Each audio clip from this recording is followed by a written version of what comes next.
Capítulo 12. Na manhã de segunda-feira, Nietzsche apareceu no consultório de Brauer para encerrar o negócio entre eles. Após estudar cuidadosamente cada item na conta para se certificar de que nada fora omitido, Nietzsche preencheu um saque bancário, entregando-o a Brauer. Depois, este passou para Nietzsche o relatório clínico e sugeriu que o lesse ali para poder esclarecer eventuais dúvidas. Após examiná-lo, Nietzsche abriu a bolsa e o guardou na pasta de relatórios médicos. Excelente relatório, Dr. Brauer, abrangente e compreensível. Ao contrário dos demais relatórios, não contém nenhum jargão profissional, o qual, embora transmita a ilusão de conhecimento, é na realidade a linguagem da ignorância. E agora, de volta para a Basileia. Já ocupei demais seu tempo. Nietzsche fechou e trancou a pasta. Deixo-o, doutor, sentindo-me mais grato ao senhor do que a qualquer outro homem antes. Naturalmente, as despedidas são acompanhadas por negações da continuidade do evento. As pessoas dizem, até a próxima. Elas são rápidas em planejar reuniões e, mais tarde, ainda mais rápidas em esquecer suas resoluções. Não sou uma dessas pessoas. Prefiro a verdade, qual seja, de que quase certamente jamais nos veremos de novo. Provavelmente nunca mais voltarei a Viena, e duvido de que o senhor venha desejar um paciente como eu a ponto de me caçar na Itália. Nietzsche aumentou a força com que segurava a pasta e começou a se levantar. Foi um momento para o qual Brauer se preparara cuidadosamente. Professor Nietzsche, por favor, ainda não. Há outro assunto que gostaria de conversar com o senhor. Nietzsche ficou tenso, sem dúvida, pensou Brauer.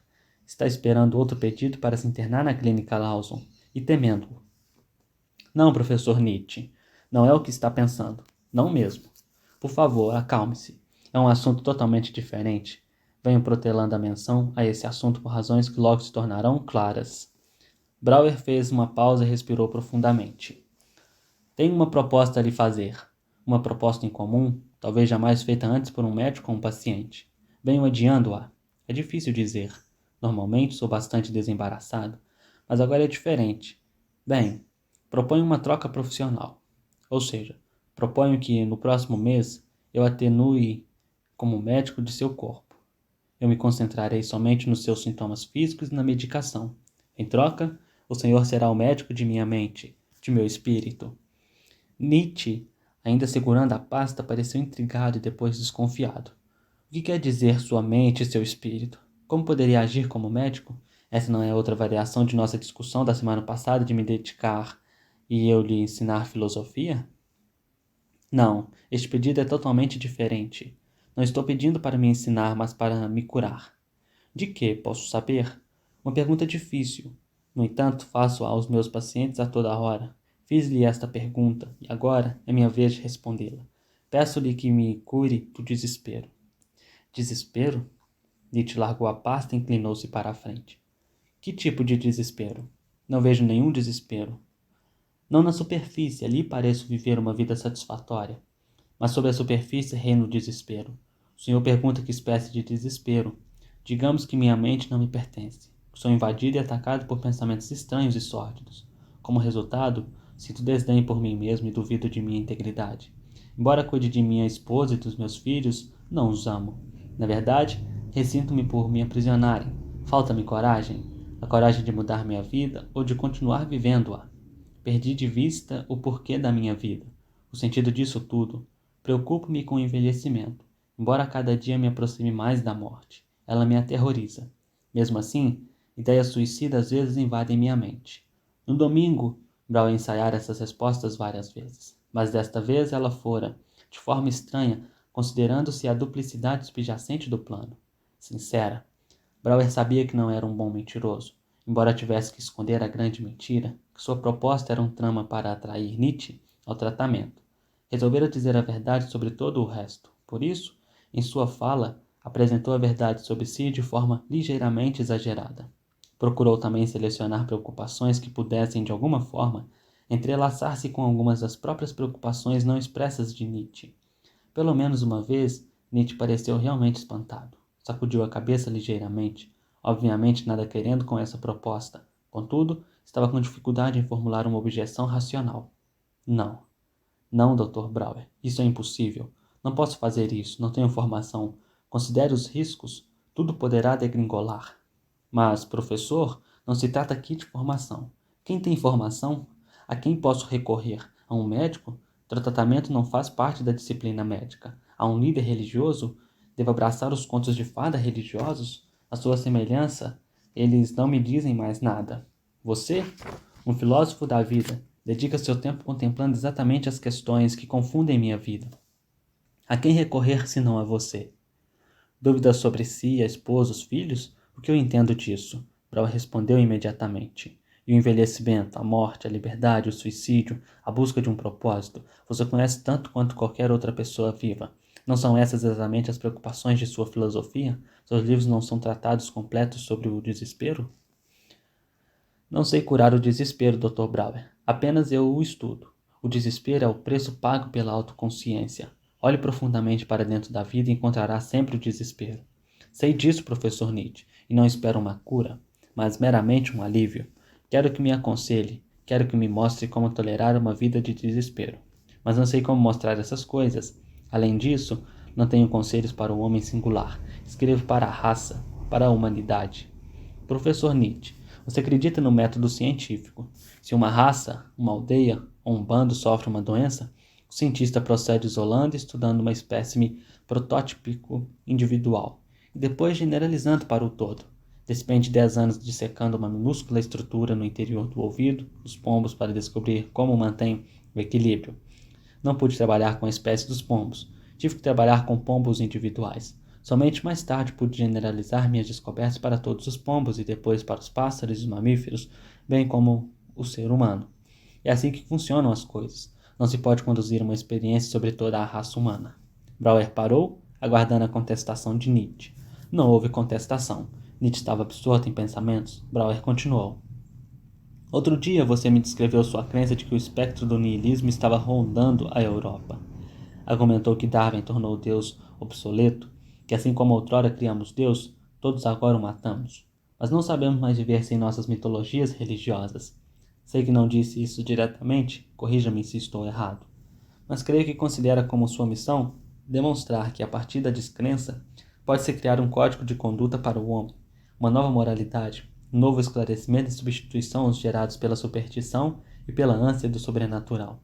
Fez uma pausa. Nietzsche acenou com a cabeça para que prosseguisse. Acredito, embora possa discordar dos termos que escolhi, que sua missão é salvar a humanidade tanto no niilismo como da ilusão, certo? Outro aceno ligeiro de Nietzsche. Bem, salve-me. Conduza a experiência comigo. Sou a cobaia perfeita. Eu matei Deus. Não tenho crenças sobrenaturais e estou me afogando no niilismo. Não sei por que viver. Não sei como viver. Nietzsche continuou sem dar respostas. Se espera devolver um plano para toda a humanidade, ou mesmo para uns poucos escolhidos, teste-o em mim. Pratique-o em mim. Veja o que funciona e o que não.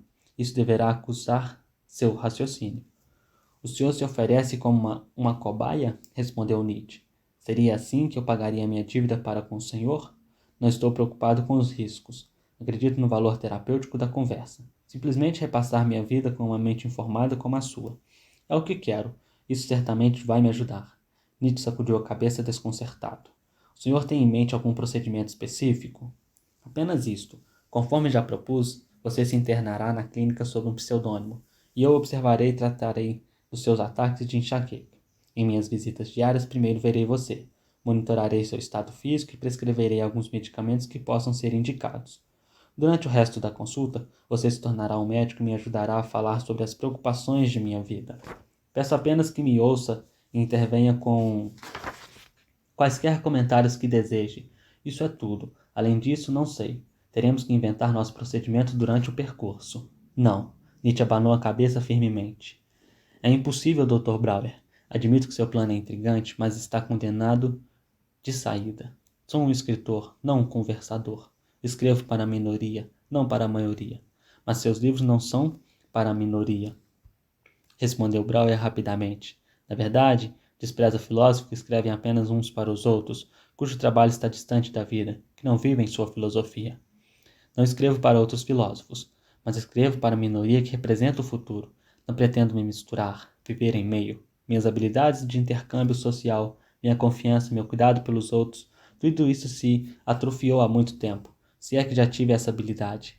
Sempre estive sozinho, sempre ficarei sozinho. Aceito esse destino. Mas, professor Nietzsche, o senhor deseja mais do que isso. Vi tristeza em seus olhos quando disse que talvez ninguém leia seus livros antes do ano 2000. Deseja ser lido. Acredito que uma parte sua ainda anseia por estar com os outros. Nietzsche se manteve imóvel, rígido em sua cadeira. Lembra-se daquela história que me contou sobre Hegel no leito de morte? Continuou Brauer. Sobre o único aluno que o entendeu, mas que o entendeu erradamente? No final, concluiu que em seu próprio leito de morte não poderá contar sequer com um aluno. Bem, por que esperar até o ano 2000? Eis-me aqui. Eis seu aluno bem aqui. Exatamente agora. Sou um aluno que irá escutá-lo, pois minha vida depende de compreendê-lo. Bauer parou de ganhar fôlego. Estava satisfeitíssimo. Em seu ensaio no dia anterior, antecipara corretamente cada uma das objeções de Nietzsche e rebatera uma a uma. A armadilha era elegante. Não via a hora de contar para Zig. Sabia que deveria parar nesse ponto. O principal objetivo afinal, segundo assegurar que Nietzsche não pegasse o trem para a Basileia naquele dia. Mas não resistiu a uma observação adicional. Além disso, professor Nietzsche, lembro-me de ter dito outro dia que nada o perturbava mais do que o dever a alguém sem possibilidade de um reembolso à altura. A resposta de Nietzsche foi rápida e ríspida. Quer dizer que fará isso por mim? Não, nada disso. Embora meu plano possa de alguma forma beneficiá-lo, essa não é minha intenção. Minha motivação é totalmente egoísta. Preciso de ajuda. É suficientemente forte para me ajudar? Nietzsche se levantou da cadeira. Brauer prendeu a respiração. Nietzsche deu um passo em direção a Brauer e estendeu a mão. Concordo com seu plano, disse. Friedrich Nietzsche e Joseph Brauer haviam chegado a um acordo. Carta de Friedrich Nietzsche a Peter Guest. Caro Peter, outra mudança de planos. Permanecerei em Viena um mês inteiro e, portanto, lastimo ter que adiar nossa visita a Rapallo. Escreverei quando tiver definido meus planos mais precisamente. Muita coisa aconteceu. A maioria é interessante. Estou sofrendo um leve ataque que teria sido um monstro de 2 semanas se não fosse a intervenção de teu Dr. Brauer. E encontro-me fraco demais agora para fornecer mais do que um resumo do que transpirou. Mais informações se seguirão. Obrigado por me ter indicado esse Dr. Brauer. Uma grande curiosidade, um médico pensante, científico. Não é notável? Ele está querendo me contar o que sabe sobre minha doença. E ainda mais notável, o que não sabe. Ele é um homem que deseja imensamente ousar. E acredito que sinta atraído por minha ousadia em ousar grandemente. Ele ousou me fazer a mais incomum das propostas e eu o aceitei. No próximo mês, propõe-me hospitalizar na clínica Lawson, onde estudará e tratará minha doença. E tudo isso a expensas dele. Isso significa, caro amigo, que tu não precisa te preocupar com minha subsistência neste inverno. E eu? Que devo oferecer em troca? Eu, que ninguém acreditava tivesse novamente um emprego lucrativo. Foi-me pedido que seja o filósofo pessoal do Dr. Brauer por um mês para lhe dar aconselhamento filosófico. Sua vida é um tormento. Ele contempla o suicídio e me pediu que o guie para fora do emaranhado de desespero. Que irônico, deve pensar. Que teu amigo seja chamado para abafar o canto da sereia da morte. O mesmo amigo tão enfeitiçado por aquela rapsódia. Exatamente o amigo que te contou na última vez que o barril de pólvora não parecia uma visão adversa. Caro amigo, revelo-te meu acordo com o Dr. Brown em total confiança. Isso não é para o ouvido de mais ninguém, nem mesmo de Overbeck. Tu és o único a quem confio isso. Devo ao bem do doutor total sigilo. Nosso acordo bizarro evolui até sua configuração atual de uma forma complexa. Primeiro ele se ofereceu para me aconselhar como parte de meu tratamento médico. Que subterfúgio grosseiro. Ele fingiu estar interessado tão somente em meu bem-estar, seu único desejo, sua única recompensa, sendo tornar-me saudável e incólume. Mas conhecemos essas terapeutas sacerdotais que projetam suas fraquezas nos outros, e depois ajudam-nos somente como uma forma de aumentar sua própria força. Conhecemos bem a caridade cristã. Naturalmente enxerguei tudo isso e o chamei pelo verdadeiro nome. Ele se sufocou com a verdade por algum tempo. Taxou-me de cego e ignóbil. Jurou ter motivações elevadas. Alegou uma falsa simpatia e altruísmo comigo. Mas finalmente, para seu mérito, encontrou a força para solitar aberta e honestamente a minha força. Teu amigo Nietzsche no mercado. Não te pasma esse pensamento? Imagina meu humano demasiado humano ou minha gaia ciência enjaulada, domesticada, mestrada.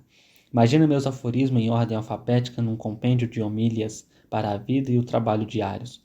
De início também eu fiquei pasmado, mas não mais.